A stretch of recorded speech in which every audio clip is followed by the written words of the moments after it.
A continuación tenemos la obra El libro de la selva por Rudyard Kipling. Una tarde en las colinas de Seone, papá lobo despertó yendo a cazar. Lo mismo hizo mamá loba con sus 4 cachorros. Ante ellos apareció el chacal Tabaqui pidiendo algo de comida, a lo cual el papá lobo le ofreció un hueso con poca carne, quien fue muy bien recibida por el chacal. Ante ello contándole que el tigre cojo Shere Khan estaba por el cazadero, a lo cual el papá lobo se disgustó, pues lo asustarían para su casa. Shere Khan estaba por cazar al hombre.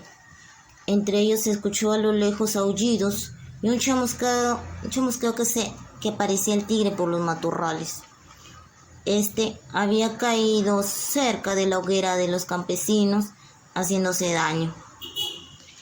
El papá lobo encontró al cachorro hombre por los alrededores y a la distancia la mamá loba le dijo que lo trajera para que ellos lo criaran dentro de su guarida. Shere Khan apareció diciendo que ese cachorro era de él y que le pertenecía, a lo cual mamá refutó, diciéndole que ellos eran libres y solamente recibían órdenes de su jefe. El Shere Khan no se atrevió a decir nada más y se alejó, diciendo que volvería por el niño. A la hora de presentarlo al consejo de la peña, aquella sugirió que 2 miembros que no fueran papá ni mamá abogaran por el muchacho para ser aceptado. Ante ellos salió el oso sabio Balú, el oso pardo gris, quien comentó que el niño no sería capaz de causarles daño, sino en cambio les ayudaría para la caza y otras cosas. Asimismo, la pantera negra Bagheera ofreció un toro a cambio de la vida del niño para que sea aceptado, a lo cual fue muy bien recibido por los lobos de la manada. Así pasó Mowgli con Balú y con Bagheera, a los cuales le enseñaron a las lecciones de la vida sobre las leyes de la selva y las palabras mágicas sobre el idioma de los animales, para que lo ayudaran cuando él estuviera en momentos de dificultades. En una tarde, Mowgli fue raptado por los monos, a lo cual ellos aseguraban que Mowgli era muy inteligente y les podría ayudar a construir castillos y a ser su jefe, y todos los demás verían que ellos eran muy inteligentes. Bagheera le reprendió a Balú por no haberle enseñado a Mowgli sobre la tribu de los Banderlock, y ellos lo habían llevado. Bagheera y Balú se pusieron rápidamente al rescate del niño, encontrándose a Kaa, el pitón, y este era capaz de ahuyentar a los monos, además diciéndole que ellos le habían insultado, diciéndole que era una lombriz. A Mowgli, mientras lo llevaban por zarandeándose entre los árboles, avisó al Milano Ra, que le ayudó para decir dónde lo estaban llevando, hacia las moradas frías, a la antigua ciudad donde eran de los monos. Ante ello, Bagheera y Balú recibieron el mensaje del Milano y se dirigieron con Kaa hacia ese lugar.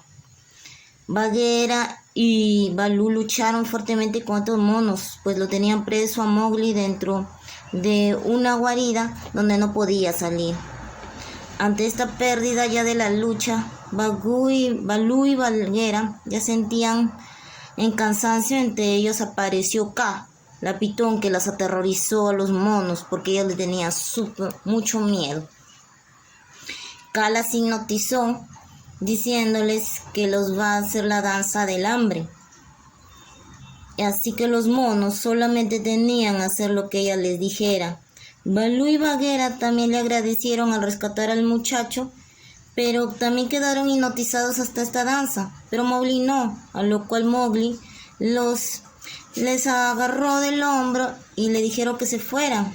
Menos mal que los dos despertaron y se fueron, si no ya hubieran sido dentro para la garganta de Kaa. Cuando ya Mowgli había pasado ya algo de 10 años, Bagheera le dijo recordar que Akela, el jefe de la manada con la cual había dado el toro hace 10 años por su vida, ya era muy viejo, y a la pérdida de una casa ya sería destituido y ya nadie abogaría por él. Por ello le sugirió que trajera la flor de fuego que se encontraba en la aldea de los hombres, para que así le ayudara al menos a defenderse en el consejo de la peña.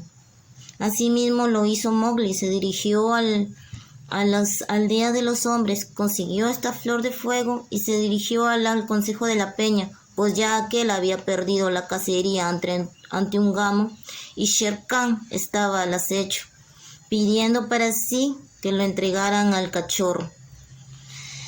Entre tanto, los demás lobos ni siquiera se atrevieron a contestarle, pues éste les había estado aparentando llevando bien para que estuvieran a favor del tigre. Ante esto, Mowgli, triste por la decisión de los demás, tanto sacrificio que él había hecho por ayudarlos, en cuanto a ellos ante la caza y todo lo demás, se sintió mortificado y sacó entre sí la flor roja, amenazándolos a todos y diciéndoles que él se había comportado y se sentía muy triste por lo que le habían hecho, chamuscando al tigre para que él se fuera. Este, sin saber qué hacer, se largó, pues le aterrorizaba este fuego. Los demás, con las chispas que le caían por las pies, también salieron huyendo. Mowgli, triste, se despidió de sus amigos y de su madre y de su padre y se dirigió a la aldea de los hombres. Allí lo encontraron raro, pero Mesúa pensó que era su hijo perdido que lo había traído otra vez a la selva, tras ser arrebatado por el tigre cojo, hace casi 10 años. Mowgli estuvo entre 4 meses entre las aldeas de los hombres aprendiendo su lenguaje, que era muy difícil, y también las costumbres de ellos. Un día apareció su hermano el lobo gris, que le dijo que Shere Khan había aparecido nuevamente y estaba buscándolo, a lo cual hizo un trato con su hermano, diciéndole que él le daría la señal para que pudiera atrapar al tigre. Mowgli se había vuelto ganadero de unos búfalos que pastaban por las colinas, y así lo hizo el lobo gris. Pasaron días y hubo un día en que estaba el día esperado, donde Shere Khan estaba descansando por una zona cerca donde estaba Mowgli. Mowgli, como salía siempre a pastar con los búfalos, ya tenía el plan. Con Akela y Bagheera lo reunieron a los búfalos, pues iban a dar una fuerte embestida a Shere Khan. Acorralándolo a Shere Khan, los búfalos pasaron encima de él. Así Shere Khan encontró la muerte. Al estar ya sacando la piel de Shere Khan, Buldeo, que era uno de los hombres, que sabía que por la piel del tigre estaban dando una recompensa, le dijo a Mowgli que se lo diera, y al ver que tanto lo insistía, mandó a Akela para que lo detuviera y que no se le acercara a él, pues él llevaría la piel al consejo de la peña. Buldeo, ante esto, mencionó e hizo unas mentiras de que Mowgli era un hechicero, y se dirigió a contarles estos a la aldea. Mowgli, al regreso con los búfalos, se dio cuenta que todos estaban contra de él y mejor se fue. Mesúa le gritó que se fuera por su bien. Entonces Mowgli regresó a la aldea. Regresó a la selva con la piel de Shere Khan. Y en el consejo de peña se reunieron todos los cojos que quedaban. Y estos estaban cojos, heridos, sarnosos, pues habían hecho lo que querían después de que Akela ya no era su jefe.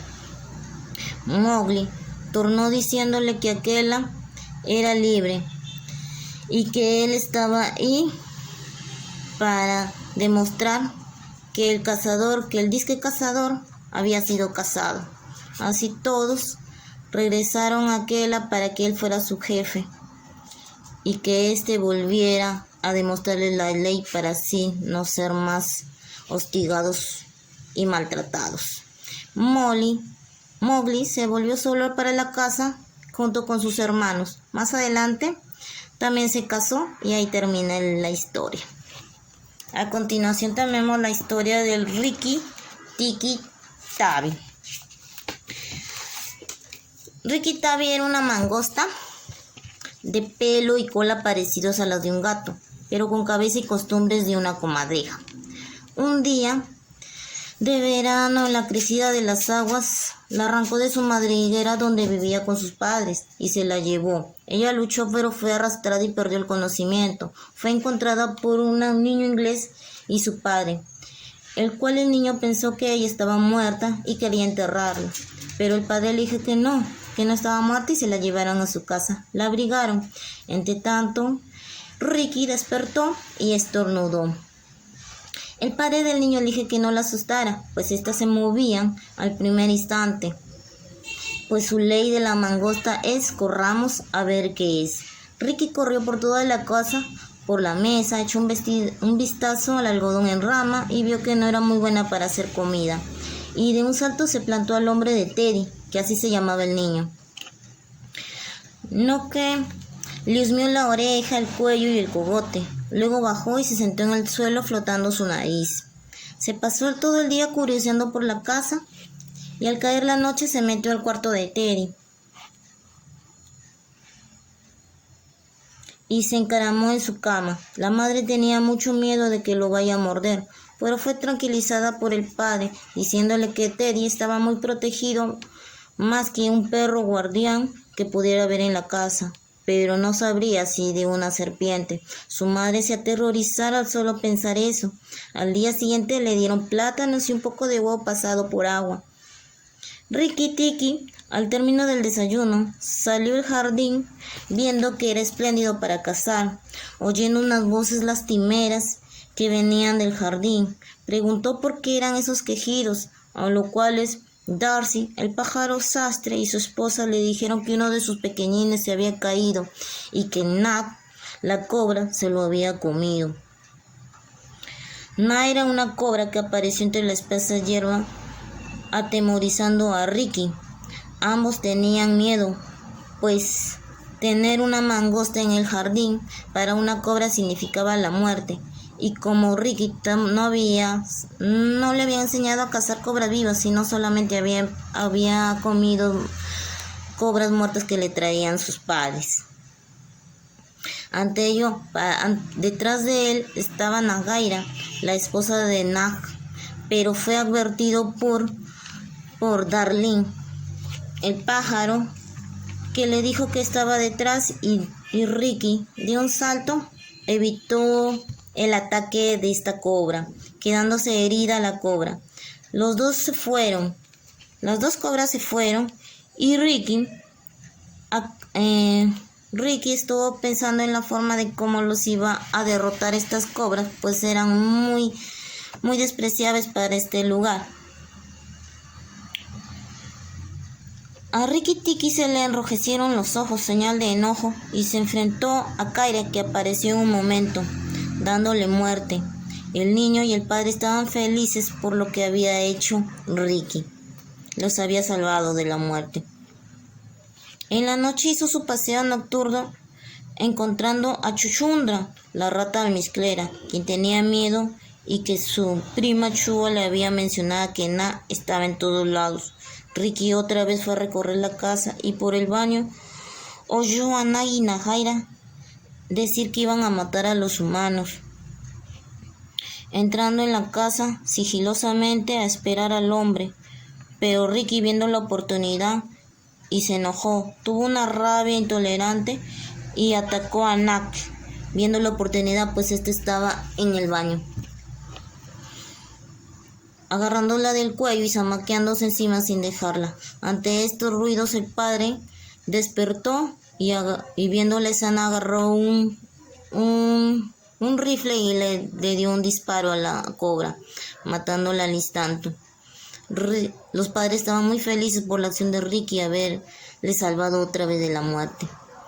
Ricky estaba cansado por tanto la pelea, pero estaba siempre pensando en que faltaba Nagaira, la esposa de Na, que ella también quería lo mismo. Al día siguiente le propuso un plan a Darling, el pájaro, que se hiciera el herido de una ala para distraer a Nagaira. Pero Darling se arrepintió. En cambio su esposa hizo lo que él le sugirió. Mientras tanto Ricky se iba para encontrar los huevos de Nagaira, pues estos se convertirían en cobras pequeñas rápidamente.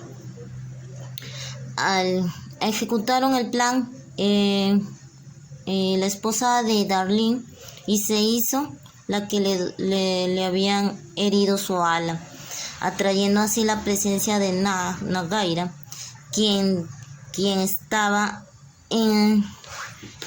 para matarla al pájaro, pues este le había advertido a Ricky sobre que ella estaba detrás. Ricky, entre tanto, se fue a buscar los huevos. Los destruyó, pero cuando hubo 3 huevos que todavía no destruía, apareció la esposa de Darling, que le dijo que Nagaira había ido a la casa a enfrentarse con los niños y a los padres. Ante ello, corrió rápidamente Ricky hacia la casa con uno de los huevos y encontró la escena en que todos estaban muy inmovilizados, pues la cobra estaba con ellos. Ricky le dijo que mirase hacia atrás. La cobra no se había dado cuenta y seguía con su hazaña de querer matar a los humanos. Entonces Ricky dijo que él tenía uno de los huevos, haciéndola girar a la cobra, quien en un rápido instante quiso que se le devolviera, olvidándose de los humanos. Pero Ricky ya había dicho que no, que él empezaría a luchar con ella. Ante un descuido, la cobra tomó el huevo y se dirigió a su guarida. Ricky fue detrás de ella rápidamente, pues sabía que si no la acababa, todos se la iban a pasar muy mal. Ricky se entró dentro de la guarida y ahí estuvieron por largo tiempo. Darling estaba triste, puesto Ricky no salía y ya estaba pasando mucho tiempo, y pensaron que ya la habían matado. A los pocos ratos, Ricky salió y estornudó de nuevo, y mencionando que había acabado todo. Entonces, en una alegría, Darling empezó a cantar. Ricky no se había hecho la engreída, pues ella siempre iba a estar pendiente de los humanos y del jardín para el acecho que estaba. Tenemos la otra obra, que es Tomai de los elefantes. Tomai de los elefantes se refiere a Kalak-Nak. Era un elefante cuyo nombre significa serpiente negra. Ya tenía casi 70 años y estaba al servicio del gobierno indio. No le tenía miedo a nadie. Medía 3 metros de estatura y le habían cortado los colmillos dejándole solo 1,5 metros de largo. Los llevaba atados con cintas de cobre por la punta para evitar que se desquebrajen. Aún así podía ser mucho más que cualquier otro elefante con colmillos completos. Tomai Grande era su conductor de Kalak-Nak, hijo de Tomai Negro y nieto de los Tomai de los elefantes, diciendo: al único que le tiene miedo Kalak-Nak es a mí. Lo mismo dijo Tomai Pequeño, de solo 10 años, que dijo también que él le tenía miedo, pues el niño seguiría la costumbre de ocupar el puesto de su padre más adelante.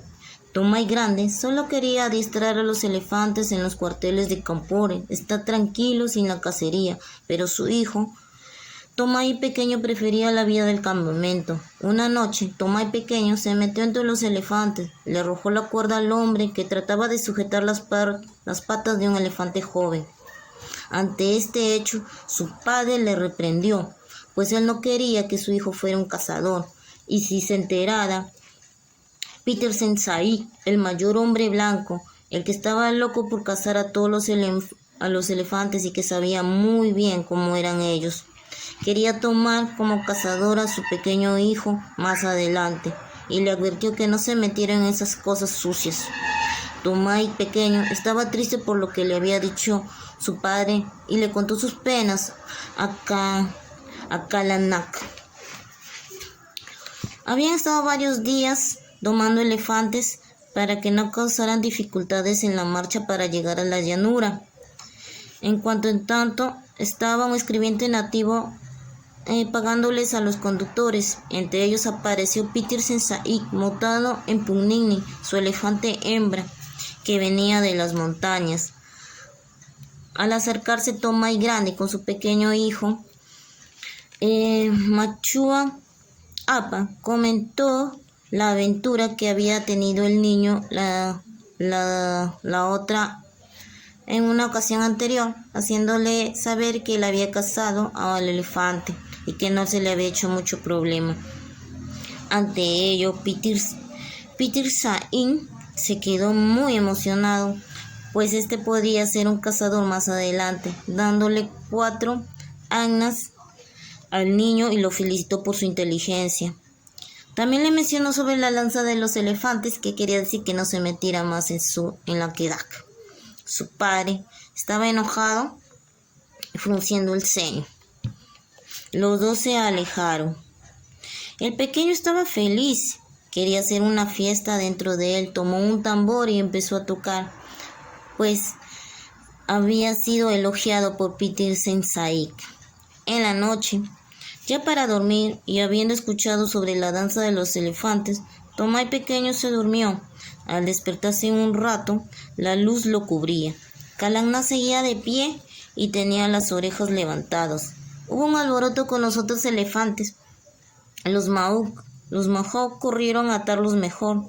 Tomai grande le quitó las cadenas de Kalaknak, colocándose al otro elefante que se le había roto y sujetando solo con sogas a Kalaknak. Y le dijo a Tomai pequeño que lo cuidara. Y él se fue a dormir. Ya quedándose dormido también, Tomai pequeño sintió cómo se arregaban las sogas, produciendo un chasquido. Y le dijo: Kalaknak, llévame contigo.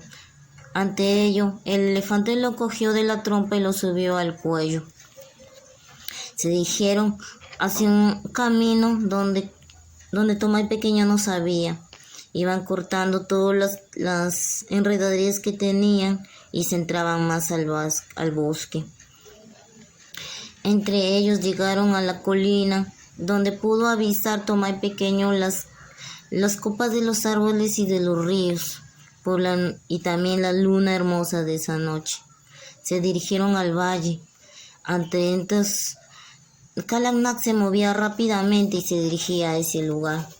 Ante esto también avistó varios elefantes que venían al lado de ellos dirigiéndose al mismo lugar, llegando a un lugar donde podían estar los elefantes que estaban golpeando la tierra para hacer más grande esa sala. Entre ellos también vio aparecer a Pugnini, que venía con las cadenas y que estaba haciendo surcos en la tierra para llegar a ellos. Entre ellos empezaron a hacer sonidos, a bramar y a levantar sus patas contra el suelo y haciendo diferentes sonidos como música. Todo eso lo presenció el pequeño Tomai, que estaba estremecido por la presencia de todos estos elefantes y a tal circunstancia en que se encontraba. Él podía decir: estoy aquí, entre la danza de los elefantes. Ya se sentía muy cansado y empezó a oler la mañana. A la mañana siguiente, todos los elefantes que se habían esfumado como si fueran fantasmas. Solo quedaban Kalaknak, Pugnini y otro elefante con cicatrices. Kalaknak y Pugnini se dirigieron al campamento de Peter Sen y el otro elefante se fue a su tribu. Tomai el pequeño les dijo a Peter Sensei que él había visto la danza de los elefantes, pero de lo muy cansado que estaba se desplomó. Lo tomaron al niño y lo llevaron para que durmiera y descansara. Cuando ya había descansado y comido, les contó todo acerca de lo que él había presenciado, que era la danza de los elefantes, que fue hermosa y que él los había visto, y que les podía decir el lugar donde era. Asimismo, Machuapa y Peter Sensei fueron a constatar de este lugar. Y llegando a este lugar, era cierto, se sorprendieron, ahí estaban las cadenas, que también Pugnini había estado ahí, los surcos y los círculos gigantes que habían dejado los elefantes para hacer esa sala de baile. Regresaron e hicieron una fiesta en honor a Tomai pequeño, que estaba muy feliz. Tomai el Grande, al enterarse, se dirigió al campamento y queriendo tomar a su hijo, pero al verlo sintió miedo. Machuapa tomó al niño entre los brazos y lo levantó diciendo que él iba a ser el rastreador más grande que él mismo, que ya no era Tomai pequeño, sino que ahora en adelante él era Tomai de los elefantes. Y diciendo esto lo acercó a los elefantes, quienes levantaron su trompa hacia la frente, haciendo el saludo que era preciso para él. Aquí termina esta obra. Tenemos a la foca blanca. La foca blanca se refiere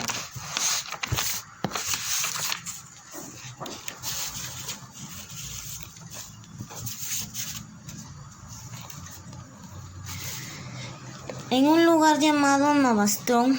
Varias focas en los meses de verano acuden a la isla para encontrar un buen lugar en las rocas.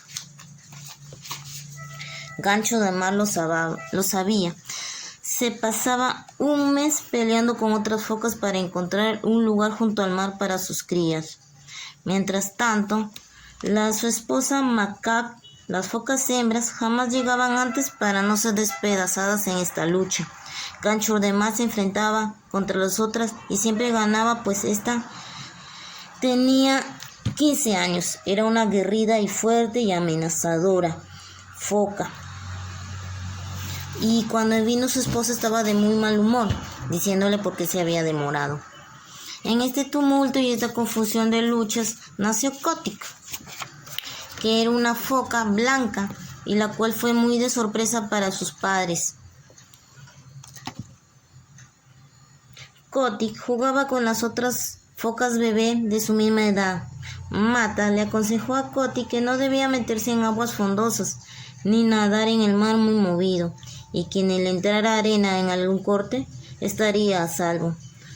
Aprendió a zambullirse debajo de las olas, a reconocer las ballenas asesinas. Al finales, las focas empezaron a marcharse a San Pablo para dirigirse a alta mar. Kotick y su madre se fueron a través del Pacífico siguiendo una manada de mariposas, entre ellos Cerdo de Mar, que era muy sabio, el cual presentía una tempestad. Macaque, su madre, le enseñó a seguir a pescar, a danzar, a saludar y a no detenerse para mirar a los buques. Al cabo de 6 meses, Kotick se dirigió al norte, a las playas de Novastón. Ya era un Hoyushchiki, con una piel casi blanca del todo. Se encontró con sus compañeros y ver las luchas de sus padres otra vez. Realizó la danza del fuego. Al estar en los sitios de los Hoyushchiki, Kotick observó a 2 hombres. Él y sus compañeros se limitaron a correr. Eran Kerik Bogderi, jefe de cazadores de focas, y Patalmón, su hijo, decidiendo qué focas llevar al matadero para convertirlas luego en chaquetas para humanos.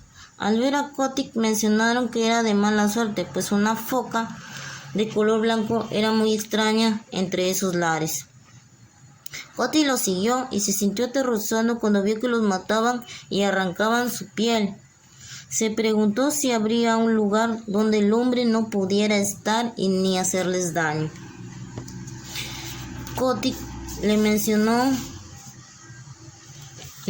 estos a sus padres, pero él no estaba seguro de dónde ir. Entonces, la morsa de la isleta le dijo que le vaya a la bruja de mar, que ella sabía dónde podría estar ese lugar. Y Kotick le preguntó que quién era la bruja de mar y le dijeron que era el ser más feo que estaba ahí.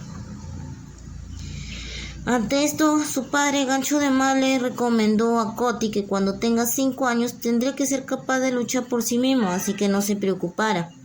Pero Kotick no alejó de sus ideas aquel lugar tranquilo donde todos pudieran estar sin el hombre. En su búsqueda por encontrar ese lugar, Kotick encontró una vieja foca que le dijo que una foca blanca vendría y conduciría a las demás focas a un lugar tranquilo. Con este dicho, Kotick se llenó todavía de ánimos para seguir buscando. Y así fue, siguió buscando y buscando ese lugar tranquilo y hasta que encontró a las vacas marinas y le preguntó dónde estaba aquel lugar, pero estas vacas no le contestaban nada y solamente estaban ahí comiendo. En un momento que estaban las vacas marinas, se introdujeron al mar rápidamente.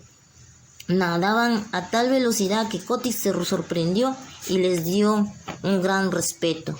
Estas llegaron a un lugar encantador, con arena, tierras firmes, la pesca era espectacular. Entonces Kotick constató que este lugar era apropiado y fue a buscar a sus demás compañeras. Al llegar a 6 días que lo hubo en el transcurso para llegar a donde las playas que ellos estaban, le dijo a su padre y a las demás focas que vayan a este lugar, pero nadie le creía. Nadie le creía de este lugar y nadie quería hacerle caso a Kotick. Kotick, para demostrar que esto, empezó a luchar contra las más aguerridas focas e incluso su padre. Y malherido, su padre, Gancho de Mar, le dijo que lo seguiría. Y entre todos se fueron hacia donde Kotick los condujera. Asimismo dicen que entre todas las primaveras van otras focas también a ese lugar para sentirse tranquilas fuera de los hombres. Y ahí termina la historia. Tenemos ahora sí los sirvientes de su majestad.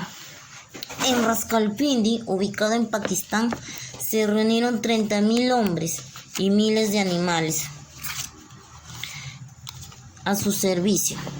Entre ellos tenemos camellos, elefantes, caballos, bueyes y mulas, el cual estaban por oficializar una reunión entre el virrey de la India y el emir de Afganistán, un rey salvaje.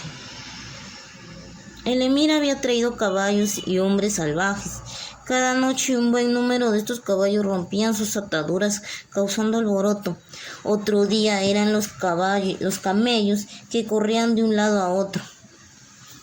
Menos mal, cuenta el narrador, que su tienda estaba lejos de los camellos, pero escuchó una voz que le dijo que salga corriendo, que ya venían por allí los camellos. Entonces salió corriendo por el barro y su pequeña Vixen, que era su perrito, un fox terrier, salió por otro lugar. Se encontró caminando lejos del campamento, pero como no tenía ganas de seguir vagando en la oscuridad, improvisó una tienda y ya se echó para dormir. En ese momento pasó junto a él un mulo y detrás de él un camello. Por suerte había aprendido el narrador el lenguaje de las bestias, pero del campamento. El camello le decía al mulo que a dónde deberían ir, si mejor era seguir huyendo o no, al cual el mulo, enojado por saber que él era el responsable de tal alboroto y de los demás camellos, le dio 2 coces, a lo cual lo debilitó al camello. En ello se acercó un caballo de mal humor por lo sucedido, preguntando quién eran los 2 que se acercaban. El mulo y el camello le respondieron. El mulo le respondió que él era el que transporta la culata del cañón número 2 de la primera batería de artillería. El caballo mencionó que él era el número 15, compañía de los E9 de Lanceros de Dick Cunliffe. El camello era de la carga del 39 de la infantería nativa y se excusó diciendo que tuvo pesadillas terribles y les entró miedo a todos los camellos. A ello vieron a unos 2 bueyes blancos y hoscos que se acercaban y atrás iba un mulo joven preguntando por Billy. El mulo viejo era Billy. El mulo joven estaba aterrorizado por la situación, a lo cual Billy le reprendió que no dejara malas la batería que pertenecía.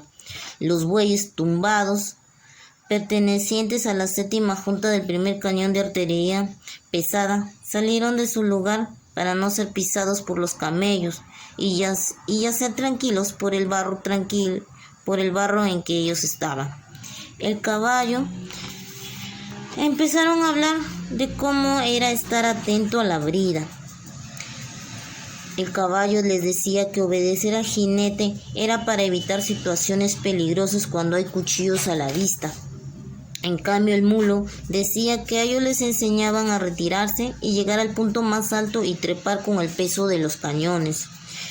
El camello, ante esta conversación interviene y también menciona que su función es sentarse formando un cuadrado entre todos los camellos y esperar que los hombres lo cubran de forraje y luego disparen encima de ellos.